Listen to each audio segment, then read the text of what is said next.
Hello, this is the Bureau of Lost Culture. I'm Stephen Coates, taking another trip north this time, on the road to the country we call counterculture. Why don't you come with us?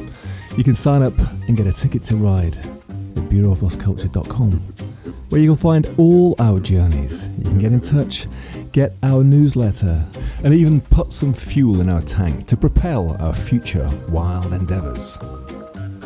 The late great archetypal psychologist James Hillman had an intriguing romantic notion that he described in his book The Soul's Code. Taking his lead from Plato's description of the daemon, a guiding spirit that accompanies each new life as it's born, he suggested that we each have a destiny, a calling as he described it, and that this calling reveals itself in glimpses in our childhood and youth, whether we notice and answer it or not. More on that later. Does it seem true to you or woo-woo to you? Certainly strikes a chord with me, and struck a chord on reading Set the Boy Free, the autobiography of our guest today at the Bureau of Lost Culture. And chord is probably the right metaphor, given what he's spent his life doing. In reverse order, he's about to set off on tour with his band playing shows with Blondie. He's just released his latest solo record, Fever Dreams Parts 1 to 4. Before that, he worked with Billie Eilish on the Academy Award-winning theme for the Bond blockbuster No Time to Die. He's released a bunch of solo records and projects, worked with all sorts of other bands, including Modest Mouse, The Pretenders and other. He had chart hits with electronic, played hundreds of shows, and got up to all sorts of other stuff. Oh yeah, and he formed and co-piloted one of the best loved and influential British indie bands of all time, The Smiths. But we're not going to talk about that. We're going to talk about what made him, about the glimpses he had into his future, the road signs along the way, as he describes them.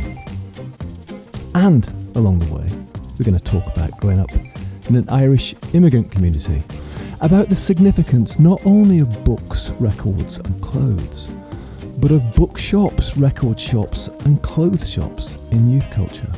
Colin Wilson, Tony Wilson, Patti Smith, Mark E. Smith, songs, politics, and of course the culture and counterculture of his hometown, Manchester. He's Johnny Marr. Welcome to the Bureau of Lost Culture, Johnny. Hi, Stephen. Nice to be here. Nice to see you. Nice to see you too. Johnny, we're going to dive in. We're going to circle around the vast subject of Manchester and North and South and the counterculture in your life and times in it, right? But I wanted to start off by a little bit from your book, right? Because this seems to me to be one of the first signposts on the road, as you described them, to what was going to happen. So let me just read you this, okay? It was summer 1968. I was nearly 5 years old, and every day we would walk past Emily's corner shop, and my mother would have to stop and wait while I stared up intently through the window at the little wooden guitar leaning on the shelf between the mops, buckets and brooms. My mother had got used to having to stop at Emily's, and she and my father had wondered about their son being so taken with the toy guitar. It was always the same. We'd stand outside the shop while I gazed up until that morning when my mother took me inside and gave me the money for it to Emily, who took the guitar down from the shelf and handed it to me. And from then on, I can't remember a time when I didn't have a guitar. Was that it? Was that the moment? That was the moment my kind of identity started, if you like, because it's never really wavered. It's quite unusual that anyone I think is able to pinpoint the time when they found their future employment before they were even 6. I think also because I've been defined by it, I've been asked about when I started to play the guitar and why I started to play the guitar. And my family have always been able to pin it down to that moment. And I remember that moment. Can you picture it? Can you picture looking up into the shop window?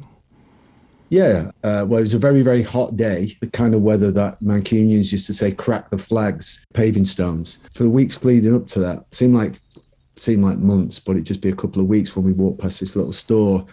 I was just hoping it hadn't been sold. It's like, oh, that's mine.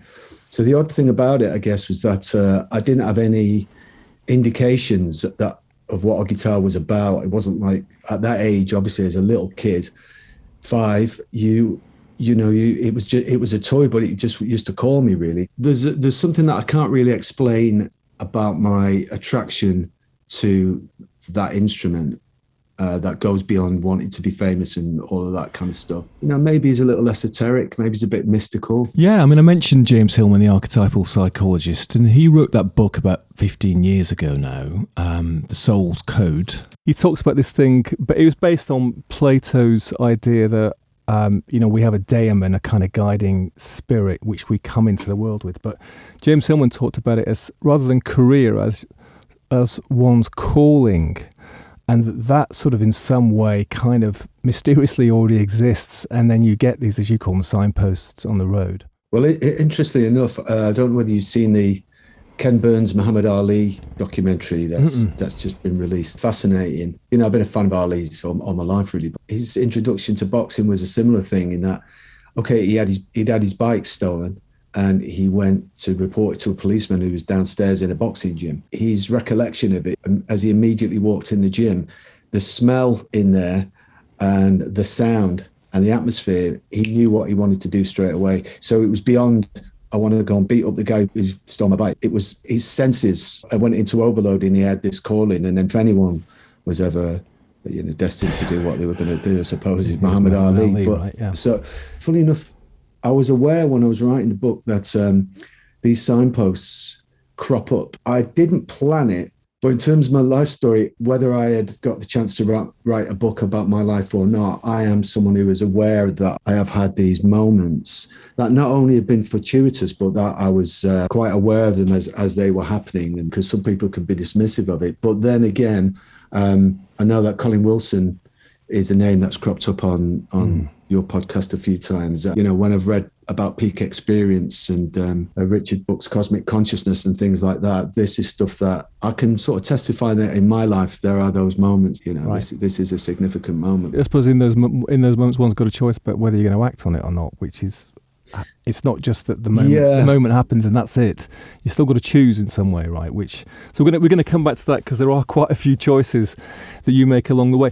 So you were born, Irish immigrant parents, and your folks. I think you said your folks, they weren't musical themselves necessarily, but music was a big part of their, maybe still is a big part of their life, right? So you did grow up in a kind of musical environment. Really extremely musical, because my family were part of the immigration to the kind of labourers' immigration to Manchester. There was 2 huge, significant swathes of immigration that come into Manchester. One is the Industrial Revolution, of course, which brought in not only lots of Irish, but Eastern Europeans and West Indians. The second wave of my family were part of, which was in the late 50s, to build the roads and put up new housing and all of that. And I grew up with around a very young, extended Irish family. Everywhere I looked was aunties and uncles who were really, in their early 20s, and their brothers and sisters. So my mother's from a family of 14, my dad's from a family of 5.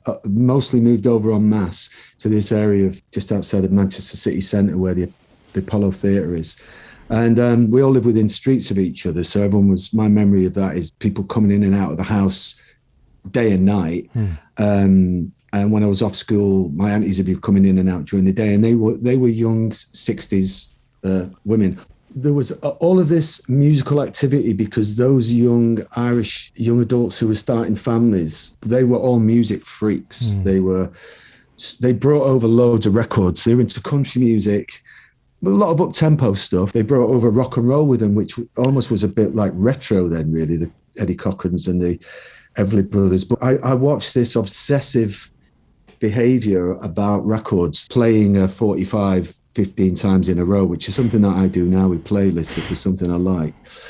That was one of the first memories. And the other thing was that a lot of the records I was hearing, if it was Everly Brothers or Eddie Cochran, they're built on really very obvious loud guitars. So I was copying all of that.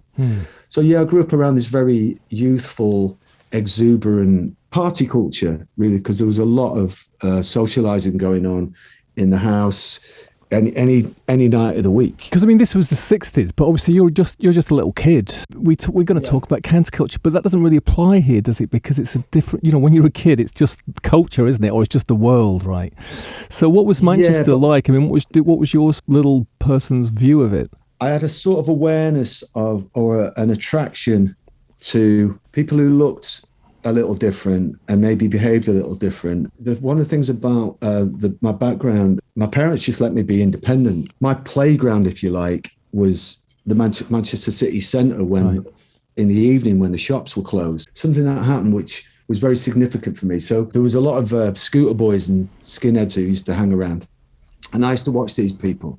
And again, being maybe 8 or 9, I was clocking things really that I probably, was more stuff that you should be clocking at 14. But because my uncle was clocking it and he was dressing this way, he was a few years older than me, I was sort of pulled along in his slipstream in a way, culturally. So there was a lot of these very good-looking working class boys. One of them, for some reason, he was intrigued by me, and he called me over. He said to me, "Oh, okay, so see these are called parallels." Okay, he's pointing to his trousers. And he's going, right, okay, very important that they're the right length. And then he said his shoes were brogues. He's like, okay, these are called brogues. And he had striped laces. I always remember that. He went right, red and black striped laces. Very important that you have the striped laces. They don't come with them. These are called royals. And then he had a Crombie on, and he took his coat off and he held it up. And it was amazing, really, that this sort of maybe 15-year-old guy was explaining all this to a little kid. And he goes, okay, so this is a Crombie, right? And then he put me on the back of his bike and he goes, right, see this shirt? Okay, right, this is, I think it was a Brutus shirt. And because I always remember the pleat down the back and the button down collars, black Brutus. And anyway, he said to me, right, so you have to have the rose. He showed me his coat. You have to have the rose on the coat, right? No, this was like the tablets of stone for me. I couldn't believe it. And I was clocking his mates, like they all had the clobber on, and this really good looking teenage girl with him. And anyway, off the road, and I pelted it in. So my dad had just come in from work. And I was like, Dad, I've got to get a Crombie. It's got a rose on it. It's got a white rose. And my dad was like, whoa, that's a man's coat. What are you talking about? He didn't even have the money for a Crombie. Yeah, right. I've got to have a Crombie. And I've got to have some royals. What are royals? And, he must have been amazed at what was happening to his son. Yeah, so you just had like a super fast sartorial education in style, right? I mean, mod style. Yeah. And I know you had Stuart Home on the podcast a while back, right? Yeah. So anyone who's interested in this side of street culture can listen to what Stuart Home had to say about it. Very, very specific coding in the way that those kids dressed and behaved. I think it was 69, 70, because it was just before we moved. And that made a massive impression on me. Everyone on the street used to notice what everyone else was wearing. And of course, there's been smarter people than me explain the reasons why working class people express themselves through clothes like that. I've come to think that working class kids' interest in clothes, I think, is their first experience of design. It's an artistic expression where you are not really aware that you are artistic or an artist, but you are noticing the difference in design. And in my case, I got obsessed with colours. Right. And what colours did and the way certain things were put together, because in the very early 70s, you had, I think, again, Stuart Home talked about this stuff, you had things called football jumpers. That's right. And it was very important that in 1 week that you had the maroon and blue one, and then suddenly 2 weeks later, it would flip to the green and black one. And I'd become obsessed with the green and black one, genuinely not because of the trend or to keep up with people. I just loved the combination of green and black. Or I love the combination of maroon and blue. So there was something else going on with me. That working class thing is really interesting. I mean, Barry Kane was in. Barry was the person who did something called Flexi Pop magazine in the 70s or maybe 80s, I think. And he was born in North London. And he said what happened was when he moved to a council flat, he said for the first time you could have a full length mirror. So you could check out your entire look, right, rather than just your head. Amazing. You know, like before that, you just could see your head in the bathroom mirror, you know. Now the mirror was by the front door, of course. So on your way out, you could get your look just spot on, you know, and that was a big important part of it. And of course, the detail, which was what you were talking about there, was absolutely crucial. It was the detail that kind of communicated whether you really knew what you were wearing. Yeah. And also in my case, again, I suppose, because I lived so close to the city centre where all the student halls are, the actual halls of residence. And I started to notice the difference between two particular tribes in Manchester. One, very long hair and long coats, even in the sweltering summer. They behaved and looked very different to me. And then the other side of teenage culture was these guys with short hair and tonic two-tone suits and all of that. You'd see the twisted wheel on people's scooters, and some people would have the patches on when I go into town in the daytime. Or you'd see the Northern Soul patches. And these symbols and iconography started to intrigue me a little bit, really. Over the years, obviously, you can imagine I've been asked why so much music's come out of Manchester. One of the main reasons was that by 1966, there were more clubs per capita in Manchester than anywhere else in Europe. I think it was second only to New York. And again, that comes back to the immigration. Immigrants had established their own entertainment system. So in my case, it was the Irish clubs. But really, Manchester was very, very famous for beat clubs. Right. Twisted Wheel being the most famous. That opened in 1963, closed in 1971. It was opened, Spencer Davis Group opened it. I think Jimi Hendrix had played there a couple of times, but people like Benny King was on there, and all the psychedelic bands were on there. So it was a really, Manchester was right on the circuit for right the way from the blues bands right the way to the early 70s soul bands, That's quite a statistic then. So more clubs than anywhere else apart from New York. And of course there was Nigerian clubs, wasn't there? There was it wasn't just, there were these other sort of smaller ethnic groups who were also doing their clubs. So Johnny, there's guitars going on, there's clothes going on, and there was books for you, right? And this is another bit from your book. It says, I'd go to the record shops and bookshops in Manchester city centre every Saturday without fail. Most of the bookshops were shabby affairs with a shifty-looking proprietor who'd eye you suspiciously like you're after a sleazy paperback, or he wanted you out if you didn't. I'd inspect the second-hand paperbacks by J.G. Ballard, William Burroughs, with titles like The Drowned World, The Wind from Nowhere, The Naked Lunch and Junkie, and wonder what it was all about. Books were massively in the equation, but as a consequence of the more interesting record shops, and a very significant part of what went into punk and then the culture I came out of, indie culture, were a bunch of bookshops.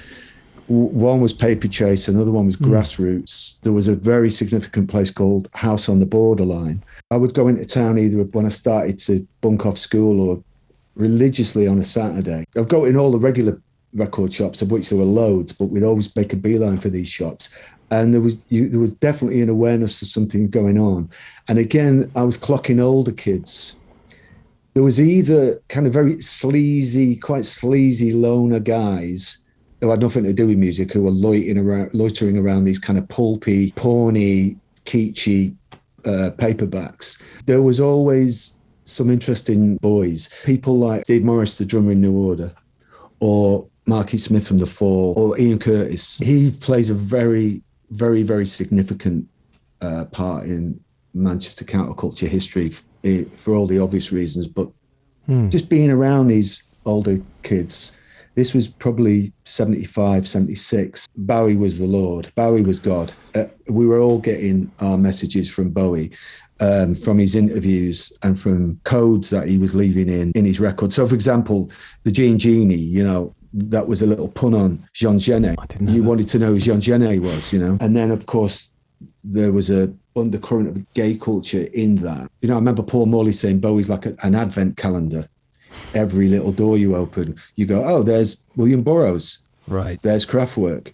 There's Germany. There's Berlin, all of this sort of stuff. This is the nascent kind of literary inspirations that went into the Manchester punk bands like Magazine and Buzzcocks and then Joy Division. So you've got obviously Philip K. Dick and Burroughs and even Kafka and Hermann Hesse as well. So I was probably 13, 14 then. It was the actual heyday of the cheap paperback. They were all 50p. Albums were £3.25, which was a fortune to me. And these paperbacks were 50p. And they were quite easy to steal, these paperbacks. So if there was one that had a good, had a cover that was intriguing, I would nick it. So that's how I kind of, that was my introduction to Burroughs, really, like stealing these paperbacks. All that stuff's in the mix. I mean, you mentioned it then, the Sex Pistols show at the Free Trade Hall, and it's been described as the most important gig of the 70s. You know, friends of yours were there. Punk stuff was coming in. New bands were forming, the bands that were inspired by that. This was the kind of counterculture of the mid-70s in Manchester, was it? That it was this melting pot of new stuff and quite old stuff, because of course by then Burroughs is still alive, of course, but you know, I mean, the beats, he'd been going since the 50s, hadn't he, or in the 40s even, so it was quite old as well. So were you just soaking it up, like a sponge? I was like a sponge. What was fascinating about Manchester pre-punk, there wasn't really a parallel like in the capital, aside maybe from West 11, Portobello Road and Notting Hill. My existence was quite schizophrenic in a way, because I wanted to be a real scholar of music, of guitar music. By then, 14, 15, 75, I was fairly streetwise. I found that town, the city centre, urban places, was just a real major source of inspiration for me, like looking at all the kids, joining other bands. So I was soaking all this up like a sponge, yeah. So some of the more interesting people that I was around, the older guys, that I made it my business to try and study and listen to record collections. So pre-punk, the interesting stuff that these people were listening to. You had Pink Floyd, you had Dark Side of the Moon, and you had all of that rock culture. But Beefheart was very, very big. John Peel was very important. And the music press was really, really crucial. There were a couple of underground magazines. One was called Grass Eye and Mole Express. They were modelling themselves on International Times and Friends in London. So it was discussing lots of countercultural things. I think with me, there was a little bit of a rites of passage going on. So I was eager to take drugs, and that's what seemed to be a gateway to making interesting music. I found myself, a couple of pubs where I'd get a quid worth of pot, and a lot of other teenagers were like this. Without being too crass, you can't really talk about mid-70s counterculture without discussing drugs, because it was totemic of everything that was going on. It was intrinsically part of the culture. You went to places and you could smell hash, or you tried to buy someone, or there was amphetamines, and so that was going on. But because I was working class, I also liked disco. And and I had a sister who was very, very into disco, and she was what became known as a Perry girl. So she thought that all of this student, beef-arty, stonery, intellectual, cerebral stuff was bollocks. And she had a point. There's a funny scene in your book where you say when your folks used to go out on a Friday night, hanging out with their own friends and stuff, and as soon as they go on, you guys would be listening to music, and you'd be listening to Beefheart and all that stuff in one room, and she'd be listening to disco in the other one, and she'd open the door and say, "Having fun?" Just look like much fun in there. She'd get you to listen to disco, and that's what turned you on to like Nile Rodgers and stuff. Yeah, well, because I was young, so in my case, I was soaking all of this stuff up, and I was fairly, I guess, precocious. I had to be to do what I needed to be. I was just wherever there was musical bands, I was going to be. No one was going to hand it to me. I had the obsession and the passion, but also a fair amount of desperation. I was forming bands, and I thought, God, we're not going anywhere. But I was only 14. But for me, I was like, why aren't we in the enemy? Here is a sidebar about James Hillman's acorn theory. Plato and the Greeks called it a daemon, the Romans genius, the Christians guardian angel. For James Hillman, it was the guiding force in which each life is formed by a unique image, an image that calls it to a destiny, just as the mighty oak's destiny is written in the tiny acorn. Sooner or later, something seems to call us on a particular path. You might remember this something as a signal moment in childhood, when an urge out of nowhere, a fascination, a peculiar turn of events, strikes like an annunciation. This is what I must do. This is what I've got to have. This is who I am. If this isn't vivid or sure, the call may have been more like gentle pushings in the stream, in which you drifted unknowingly to a particular spot on the bank. But looking back, you sense that a fate had a hand in it. Manalet, who became the most famous bullfighter in all of Spain, was a delicate and sickly child. He was interested only in painting and reading. He stayed so much indoors and clung so tightly to his mother's apron strings that his sisters used to tease him. But it all changed when he attended his first bullfight. Were his mother's apron strings a metaphor? Was he already using her apron, her skirt, as a cape to hold in front of himself? As he duelled with 1,000-pound black bulls with razor-sharpened horns, thundering towards him from his future. Amongst them is Lero, the one that gored him and killed him at the age of 30. Or consider this event, amateur night at the Harlem Opera House. A skinny, awkward 16-year-old goes fearfully on stage. She's announced to the crowd, "The next contestant is a young lady. She's going to dance for us." Hold it. What's your problem, honey? Oh, correction, folks. She's changed her mind. She's going to sing. Ella Fitzgerald gave 3 encores and won the first prize, but she'd meant to dance. Was it chance that changed her mind? Or might that moment have been an annunciation, calling Ella Fitzgerald to her particular fate?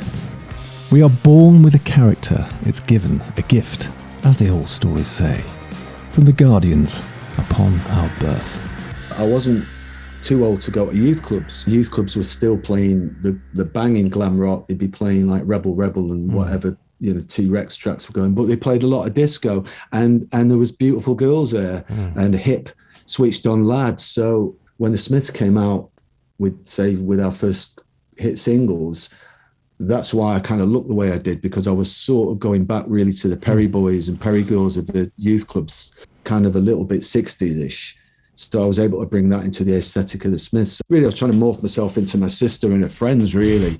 So for music, me and my mates, there was 2 sort of camps going on. There was the sort of slightly more middle class, say, intellectual kind of interest that was being played out in the music press. And then there was a sort of street culture in town on the Saturday, in youth clubs on a Friday night. It was just really good fun all around.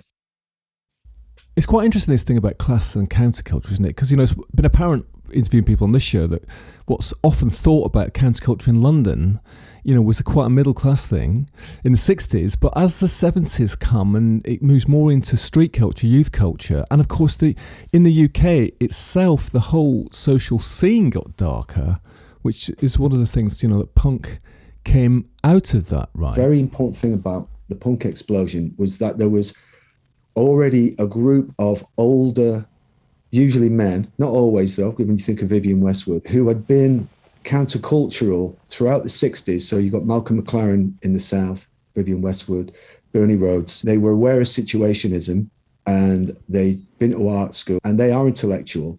And in a way, they are ready to aid and abet a bunch of working class, talented youngsters. Exactly the same thing happened in Manchester. Early 70s, there's a huge student population. There's loads of places to play in Manchester. There's drug culture. But crucially, it was separated from the mainstream media. And you wouldn't bump into Charles Shaar Murray or you wouldn't bump into Ian MacDonald, people who were writing in the actual music press. So that gave you a sense of one step removed. And in a way, kind of a bit of a chip on your shoulder and slight kind of an attitude that's quite healthy. But there are still characters who are ready to aid and abet. Howard Devoto would be one who went on to be the singer of the original Buzzcocks in the magazine, of course. Very, very important. Pete Shelley, who was the writer in Buzzcocks. Richard Boone, who went on to manage Buzzcocks. Malcolm Garrett, who did the artwork for many bands. And then, in a way, Manchester's Malcolm McLaren figure is Tony Wilson. Right. And who is a little older than the bands he goes on to champion. Unlike McLaren, he actually starts a record company. He was on television every night. Grenard reports he was on the news program. He was a really unique figure. So we're talking early days of punk now, because back then television, millions of people watched it. There was only 3 channels. And he was the young buck, if you like, who came on the telly with his long kind of slightly hippie hair, with a little bit of a knowing glint in his eye, who occasionally would have a section on his program where he'd have a pop band on, and then famously was the first person to put the Pistols on. Also, I should mention the producer Martin Hannett, who went on, of course, famous to make those amazing Joy Division records. These are people all really who've been through the early 70s and the frustrations of not really a lot actually catching fire. And then you mentioned the Pistols gig, which was in June or July of 76. That really, it's impossible to exaggerate the significance of that. It really did change everything. And in a way, the importance of it took hold in Manchester more than it even did in London, the importance of the Pistols. Because in Manchester, the social and political message of the Pistols, people took it to heart. One of the things that happens in Manchester because of the Industrial Revolution, which became known as Cottonopolis. So what you've got there is these people are really living it up. But you've got then the workers, and out of this inequality came this real socialist spirit that never really left the city. So when the punk thing happens, the Free Trade Hall where that happened was set up on the site of the Peterloo Massacre as a memorial, if you like, to what became to the people who died. I think there was 83 people or something died, hundreds massacred. On government order, putting down a protest, wasn't it? Yeah, it was a huge protest by poor people. The cavalry came in and massacred all these people. And on the site of that gets built the Free Trade Hall, which is where Bob Dylan was called Judas, and where the Pistols played that gig that changed everybody's life. I mean, if you're into psychogeography, you could have a field day with that. Yeah, that's deep sort of countercultural psychogeography, isn't it? You are suggesting that, like, the Pistols playing there, apart from it being maybe an incendiary gig, you know, and they were sort of absolutely letting rip, but also Manchester was one of the best places for it to land because of the conditions that were there at the moment, and that's why it ignited so many things in the city, right? The bands and the people. I mean, I think, is it only 70 people were there, although lots of people have claimed to be there since, probably because they were so impacted by it, right? In my case, I was too young to go, but my friend Billy Duffy, who then went on to be in the Cult, I saw him the next day. Billy would have been 16 then, I think, and he was a different person. Right. My other two mates who went were in shock. I mostly remember talking about the Pistols. They're really small. They're tiny. Because when people went to see bands at that time, and myself included, I went to see every band that came to the city because I was able to sneak in. Bands that were on before the Pistols, they were men. And they had long hair and they had moustaches, usually, and expensive clothes, and with names like Barclay James Harvest and Uriah Heep. But if you look back at the Pistols and also Buzzcocks, before the punk uniform happened, they wore the same clothes that you only saw on Rent Boys. They always looked like they were freezing. They didn't wear socks. It was so shocking because over time, the narrative of the punk is the big words are there's anger and there's Mohicans and there's lots of chains going on and, you know, bondage trousers and all that. Well, a lot of the kids around me from the real inner city areas called Collyhurst and Cheetham Hill and Wythenshawe, where I was from, everyone was tiny. No one wore jackets. They didn't have Mohicans and they weren't dressed for battle. They just had these V-neck jumpers on with no shirts and plastic sandals. And again, there's a little bit of a nod back to Bowie. It was a sort of glam rock kind of look, and it was really stripped down. And it was very shocking to see people wearing plastic sandals in winter and these super tight little trousers. And then you had Paul Morley. It was very, very important to it because you had a young, very talented, very switched on would-be journalist who suddenly had lots of stuff to write. Right, he was a little chronicler commentator, wasn't he? So that, and you need that as well, don't you, to actually, so that it to break that sort of hegemony of the music press and stuff writing about Southern bands. Yeah, Paul Morley comparing Joy Division to Roxy Music and the Velvet Underground.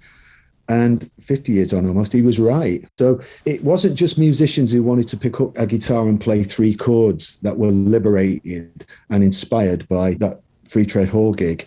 There was thinkers, people who wanted to put bands on. As I say, people like Pete Saville, who did all the factory artwork. Then you've got the formation of Factory Records then. Johnny, I wanted to go back into your story. It's quite a funny incident. You were saying about how you used to go to a lot of shows, you and your friends, basically by going around the back at the Free Trade Hall or at the Apollo and sort of getting in through the fire doors effectively, right? You decide to go and see Fleetwood Mac, right? Definitely not punk, definitely from that previous generation or big rock stars, right? And I'm just going to read you this. So you go in the back of the Apollo, you're on your own. As I was standing by the side doors, a huge Bentley pulled up beside me and a very tall man stepped out. Mick Fleetwood, I'm assuming, with two beautiful blonde women, one on each arm and a big glass of red wine in his hand. They walked up to me and the man raised his glass of wine and then smiled and made a gesture as if to say, "Yeah, son, this really is as good as it looks," before the three of them walked through the door. And I stood in awe, stunned by the beauty of the young women. I thought to myself, I'm definitely going to do that for a living. Was that a road sign? Because, I mean, you've done the guitar, you've got the books, you've got all that stuff going around you, and you've just seen the rock star. Yeah. Which is an iconic image, isn't it? It must have been the contemporary version of a Greek god or something, right? Yeah. You know, what's great about that, the postscript to that is many years later, I bumped into Mick Fleetwood. I've met him a couple of times and I took great delight in telling him that story. He loved it. And he said to me, you've got one thing wrong, dear boy. You've got one thing wrong. It wasn't red wine. It was claret. I thought, great. The thing about that was, as I say, me and my mates would go and see any band. So I saw more bands that I didn't like than bands I did like until New Wave and punk happened. And then I saw loads of great bands, but a much bigger sign in the road for me was when I think a year later Patti Smith came to the Apollo. And another great moment in the book, actually. I'm just going to read it to you because you were only 14, right? I mean, when I was 14, I went to see Patti Smith at the Apollo. I was so looking forward to it. I actually bought a ticket in advance. Her album Horses has been a huge influence on everyone, and she'd even had a chart hit with Because of the Night. I was a big fan of the album Radio Ethiopia. And through Patti Smith, I found about CBGBs and Talking Heads and television. I went on my own to the Patti Smith show, but when I got there, I saw Billy Duffy with a couple of guys in the bar. I went over and he introduced me to Howard Bates from Slaughter and the Dogs, Phil Fletcher, who I recognised, and a guy called Stephen Morrissey. I was stood right at the front when Patti Smith came on with the band, and it was like witnessing an incantation. I thought she was on another plane. The show was electricity, rock and roll and ritual.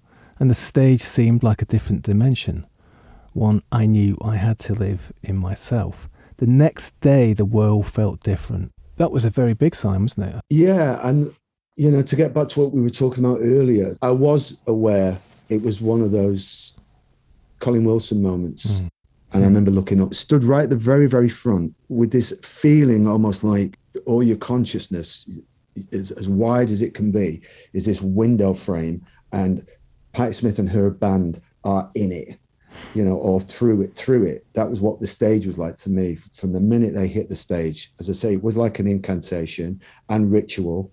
And her presence and her performance gave off that shamanic, aspect. And I was really sucked into that. The next day, I had a paper round. That's how young I was. And I was on my paper round, just being aware of the sky and going, my life is now different. Without wishing to kind of overdo it, it is a sort of an esoteric, a kind of mystical experience then, isn't it? Shows like that. I mean, she was switched on herself in a kind of countercultural way, wasn't she, with Rambo, with Blake? She was channeling some deep stuff, along with great tunes and attitude as well. That was quite a potent mix. In terms of the esoteric aspect, that feeling, I remembered similarly when my mother used to stand me in front of the radio and she'd go off and do her chores, knowing that I wouldn't have moved. I used to stare into the radio in the same way, like it was essentially like it was a portal. And when I'm writing tracks now, I think that's really useful. I try and imagine the radio in the same way. So I was no stranger to moments that might be esoteric or mystical. I'm fine. I don't go seeking it, but it is there. To get back to Patti Smith, that's where I found out about Rambo and the symbolist poets and Burroughs. The things that influence you get into what influences them, and they become your educators. Yeah, that's it. It's one of the things I was proud of with the Smiths when we formed, was that in our way, we were able to do that. We were turning people on. In my case, turning people onto the girl groups and Shangri-Las or even Bert Jansch or Phil Spector, whoever my influences were, and of course Morrissey with Oscar Wilde, particularly, and some of his influences, becomes part of the band's, not only your aesthetic but your worldview, really, and a lifestyle. You were bunking off school because you wanted to do music and hang out and experience things, right? So formal education you weren't that interested in, right? But your sort of, you might call it your informal, your countercultural education was coming through the music. Not only the stuff that you just loved because it was great music, but also because of these little glimpses into other world via artists like Bowie, Patti Smith, opening these windows into worlds which you wouldn't otherwise necessarily have come across. Yeah, well, actually, officially left school at 15. I handed in my resignation, and I didn't get much resistance from it, to be fair, from the school. Yeah, I had more important things to do, I felt. It was at the time I discovered the music press in a big way, so I could go to the Central Library and read that. And I discovered, because of the Dolls, I had to know who Oscar Wilde was. And because of Patti Smith, I had to know who Rimbaud was, Bowie's Jean Genet. But I got really into Aldous Huxley for the first time in Central Library there. And Aldous Huxley's remained really, I guess, my hero, really, all that time.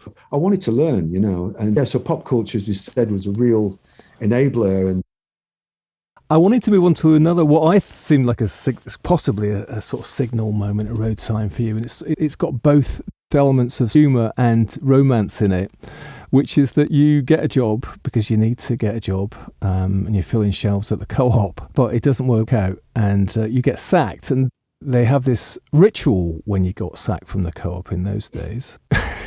Humiliation as you leave. I thought that must have toughened you up for the future confrontations and possible rejections. And then the evening turns into something rather wonderful.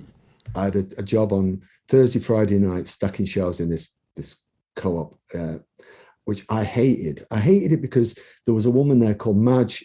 She hated me and my punky clothes.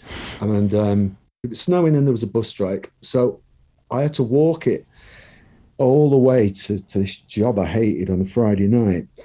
And this bunch of girls on the way off shouted to me, well, you go to this party later, and not wanting to appear not in the know. I said, oh, maybe. Yeah, I might. I had no idea what we were talking about. Whilst I was walking, starting to go dark, I was singing the Only Ones album. I was obsessed with the Only Ones, Peter Perrett. Peter Perrett was like my Syd Barrett in many ways. And I remember the sodium light, the way it hit the snow as I was trudging off. When I look back on it now, there was a vibe that night. There was definitely a vibe. Everything was sort of pregnant. Because I'd had to walk it, and I was like 15 minutes late. Most of the staff in there were much older than me. They were adults, and they were like, Madge is steaming for you. You're going to get it. Bye-bye. So I went in there, and she sacked me, and there was a bit of a confrontation. But as you say, the ritual, you weren't allowed to go out the front door. Off you go out through the loading bay. So it being a giant co-op, there is an absolute arsenal of eggs. So on pallets, like 4 feet high, work stops for 15 minutes while you get this little guy. There must have been 14, 15 of these people. I'm stood in this loading bay, and they're just pelting me with eggs. And until, there was some sort of mercy call, and off I trudged with, not able to get on a bus to walk the maybe 7 miles back home on this Friday night as a human omelette walking in the snow. I was so uncomfortable, and it was so cold. And humiliating during that 7-mile walk back. But I was so uncomfortable, I had to nip into my mate's house to have a shower and borrow his clothes. And he talked me into going to this party. It's going to be fun. There's going to be a lot of cute girls there and all that. So me and my pals then went into this little house party, and we walked in there, didn't know anyone in there.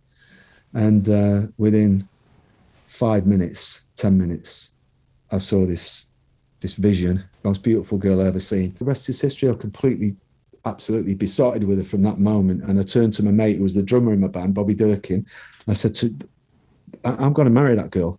She's the one. And you said it's amazing how the course of your life can change within a few seconds. One moment things are as normal, then a phone call, a meeting, destiny or fate, and everything's different from now on. That's what we're kind of talking about in a way, isn't it? These kind of signal moments.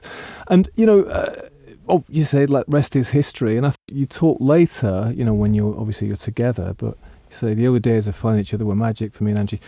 One day we snuck off and sat on a wall on the estate with the spring sky behind us, and I laid out the plan for our future. We'll get away and get out. I'll put together a band and make records. We'll go to London, then go around the world. I'm a guitar player. That's what we're doing. She didn't doubt me, and that was that. He had a very strong presentment, I suppose, was the best way to describe it, about an intention about what was going to happen next. Still together, you've got 2 kids, and that's been a big part of your life. Next thing is really important, I think, in terms of counterculture for both of you, is the whole thing about clothes. You know, whilst you're getting it together, whilst you're preparing for that next stage in your kind of musical calling, you know, that's going to, through the bands that predate the Smiths, you start working in clothes shops, right? And that whole part of it becomes really important. And you talk about Lloyd Johnson. I'm hoping to interview Lloyd Johnson about his life. Oh, brilliant! You know, we've already talked about it in terms of what happened when you were younger, but clothes and style and streetwear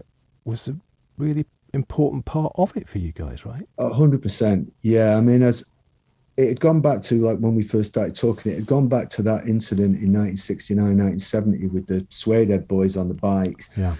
And my sister, and then all the way through the youth clubs. To this day, really, I genuinely hope it isn't about vanity.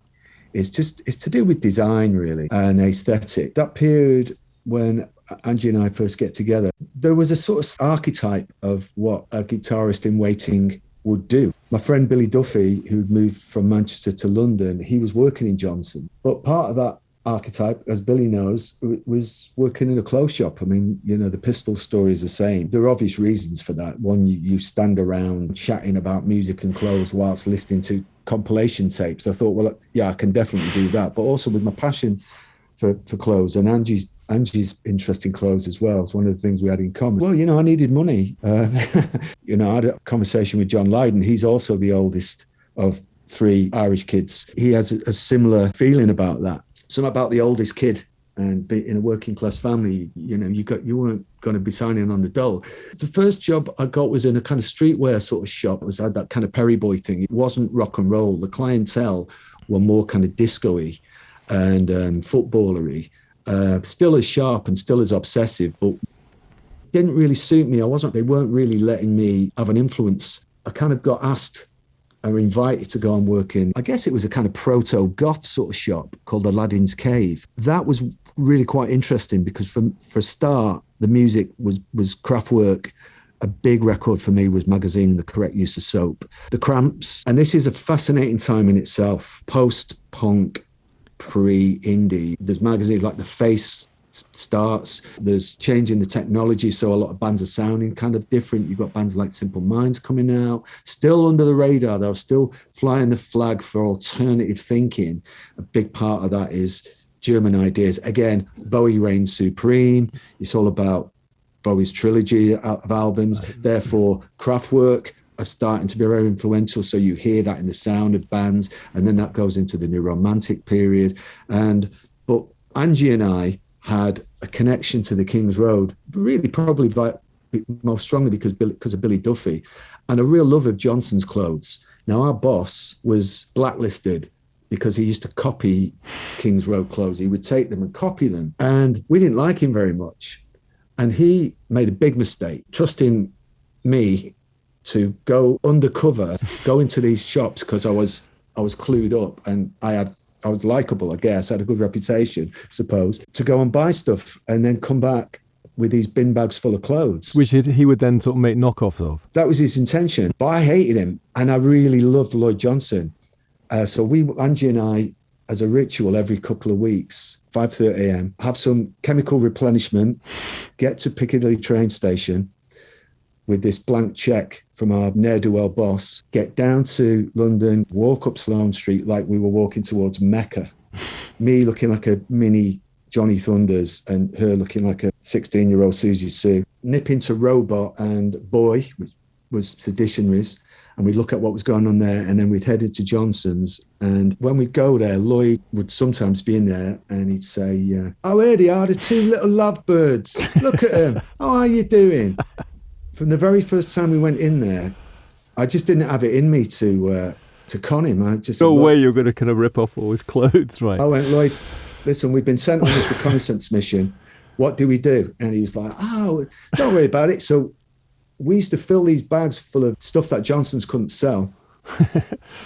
And then we'd have a bag of really great stuff that Lloyd would sell as cheap. Me and Angie then get the train back that night, and our boss would be waiting for us. And we had this bin bag, and we would throw the bin bag behind this bush, so it's all the stuff we loved that Lloyd would give us really cheap. And then we'd pulling out these like dreadful clothes, and the boss was going, do you think people will like that? Oh, it's really great. Yeah, I really love that taffeta suit. Yeah, it's great. You'd to be rocking it then, because you'd be wearing like fresh off the rail Lloyd Johnson stuff, right? I don't even think the Clash had the clothes that I was wearing, because Lloyd was just giving me all this stuff. A few of my mates would save up and go, well, when you go to Johnson's, will you get me one of these jackets? Will you get me a pair of these boots? And I just get them for costs. That's how I made my living, really. So you can't underestimate, can you, the sort of importance of shops like that in terms of youth culture? You know, like think about Don Letts in Kensington Market and running a store but also playing music at the same time, so it becomes like a cultural crossroads. And then the whole other massive thing going on, which you talk about, is the politics at the time. As 1979 went on, you said, Britain began to feel the effect of the new Conservative government led by Margaret Thatcher. In the short time that she'd been in power, there was already a change in the community I grew up in as families suffered unemployment and a sense of real apprehension took hold. She had a colossal ego, and her philosophy relied on the very worst aspects of human nature. She knew that if you put people under enough hardship, they would turn away from each other in order to protect their own interests. I was quite struck by that, sort of deliberately putting people under that kind of pressure.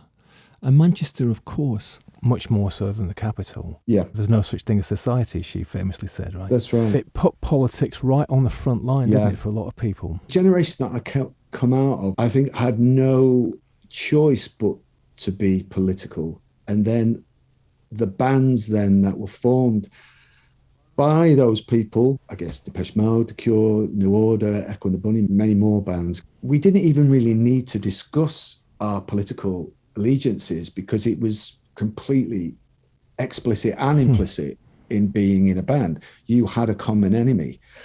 In my case, because I grew up on a housing estate, when there was a general election, you just knew that everybody was going to vote Labour. When Thatcher came in, I just started to have a realisation that because the squeeze was going on to everybody, and some of my friends' older brothers and sisters were suddenly losing their job at the motoring plant, at the engineering plant, big manufacturers and industry was still rife all over the country. But you started to notice this drop-off in employment then when a couple of your mates' dads had lost their job that they'd had for 30 or 40 years. I had a kind of a human sense in a way. There was a fear in my community. And it was pretty obvious that certain households were going to try and protect themselves, whereas before it was a given that you just looked after all.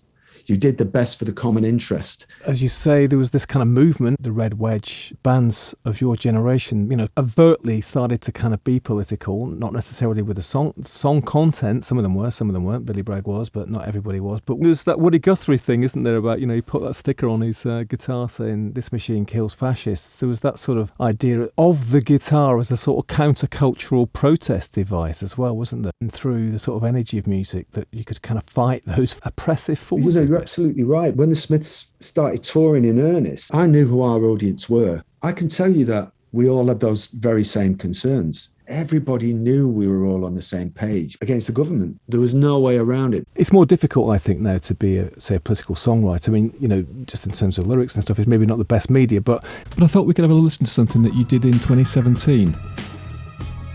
In 2017, Johnny teamed up with the award-winning actor Maxine Peake to create a short film, The Priest, about homelessness and drugs on the streets, which set Maxine's spoken word performances against his soundscape. The words were based upon characters that Joe Gallagher met on the streets in Edinburgh after becoming homeless. I'm on my way to the Salvation Army, see if I can get something to eat. I'm skint and I don't know soap. On the street where the Sally Army is, I'm approached by two guys. "Do you want to buy any gear?" I'm asked. "What sort of gear?" "Skag, smack man." "Nah, no thanks, it's not my thing." "What about crack then?" "Nah, it's not my thing either." I reply. "Spice?" "No." What about a drink then, eh? Nah, I reply. I'm not drinking at the minute. Got stuff to sort. What? Are you a fucking vicar?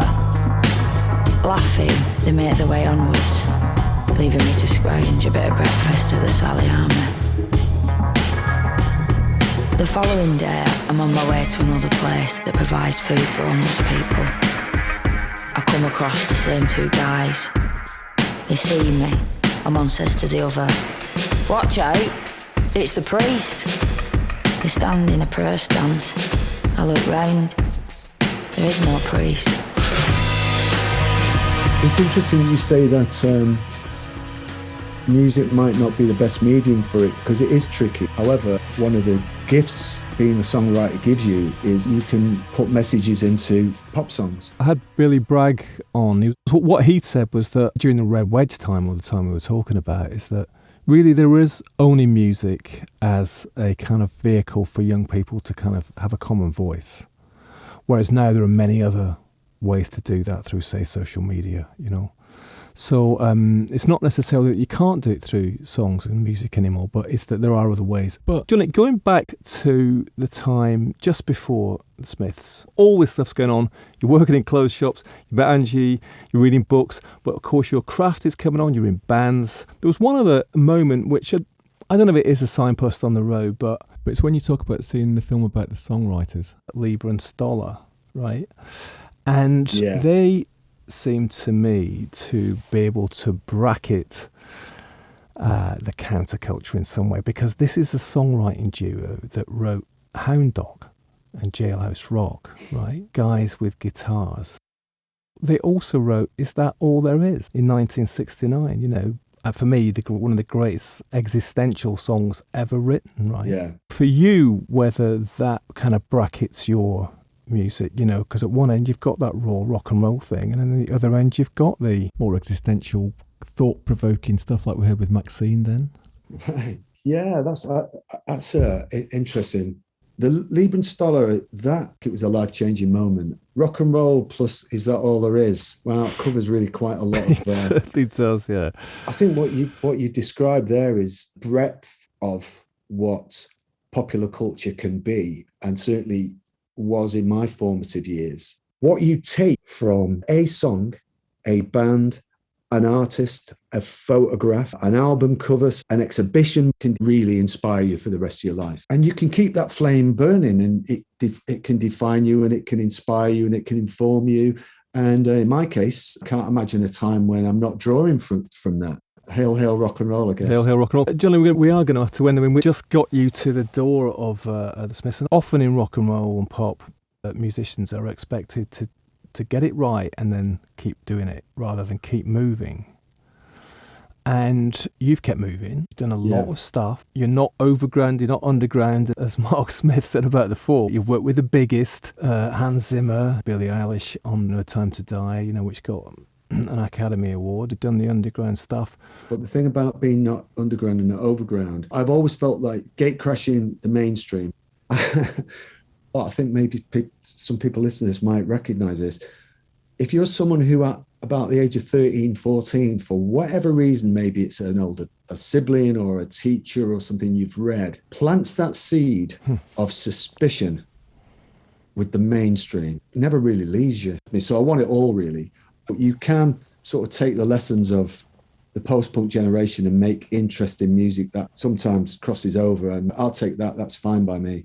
We're at the end, and we sort of pulled out a few of the signposts on the road. Do you have the sense that there's going to be more experiences that are going to point towards some destination that you're not quite sure what it is? The moment you stop being open to that, it will stop happening. It's a balance, really, I think, Stephen, between keeping one foot on the ground, but also being open to these moments. I'd hate to have got this far in my life as a person and then decided that I was going to shut myself off to what Colin Wilson calls peak experience. Your album Fever Dreams Part 1 to 4, it's out, and you're now off on the road with Blondie. And if you sort of went back through time, Johnny, to, you know, after you'd been pelted with eggs and trudged through the snow and then went to the party, and just before you met Angie, and there you were sitting in that room in a party and somewhere in Parallel Lines playing. What do you think you would have thought then if you'd known what was going to happen? The realistic side of me just goes, you can't really get your head around that. And this, I don't mean this to be immodest in any way. There was a thing in me that I knew there was more to life than what my senses was telling me. There was something in the air. Something in the air. Johnny, we got to the end, sadly, but thank you so much for coming to the Bureau of Lost Culture. Share some of your countercultural stories and signs along the road. No, you're more than welcome. I love the podcast. It's great. I've really been entertained and informed by it. So I'm really glad you're doing it. Oh, thanks so much. See you down the road, we hope. Thanks, Stephen. Good to see you, man. Well, listeners, I'm sure you will agree that was a treat. And we didn't even get onto the birth of Manchester, the Hacienda, and all the Manchester countercultural times that came afterwards. Maybe we'll try and invite Johnny back for part 2 sometime. And thanks to Dave Palmer for setting that up, and Alice for piloting us. Thank you for spending your time with us at the Bureau of Lost Culture. If you enjoyed this or any other of the journeys we've set out upon, leave us a review or let us know what you would like to hear. Go to bureauoflostculture.com. Perhaps you've had glimpses into your own destiny, your own signposts along the road. I certainly have, and I've followed some of them, but chickened out of others, always to my regret. Whilst reading Johnny's book, I did remember something from when I was small. With my mother downstairs, I used to play with an old portable record player somewhere upstairs in our house. There was a bunch of old spoken word records with fairy tales or folk tales on them, and I used to play them whilst pretending that I was telling the stories, in between making noises on my sister's classical guitar. And here I am. See you next time. We're going to play out with Ghoster, a track from Johnny's album, Fever Dreams Parts 1 to 4.